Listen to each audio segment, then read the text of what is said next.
እዚህ ላይ ጨምቄዋለሁ። ሎሚውንም ብርቱካኑን ይሄንን የተጠቀምኩት ውስጡ ቀዩ መንደሪን ደግሞ ይሄንን የተጠቀምኩት። አሁን ያውላችሁ ይመስላል።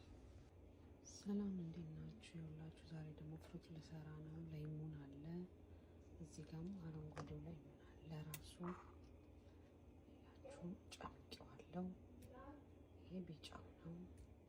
ብርቱካን አለ፣ መንደሪን አለ፣ ካሮት፣ እዚህ ጋር ደግሞ ስትሮበሪ፣ ፓፓያ፣ ማንጎ፣ ሙዝ እነዚህ አሉ። እነዚህ ተጠቅሜ የምሰራውን አሳያችኋለሁ። ካሮትም ከታለ ያላችሁ ካሮት አለ።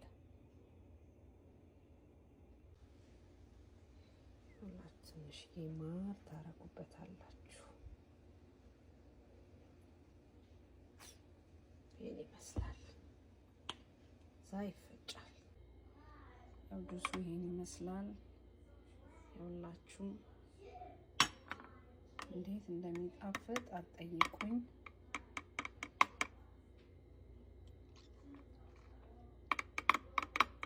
ማይ ጋድ በጣም የሚጣፍጠው ቆንጆ ነው።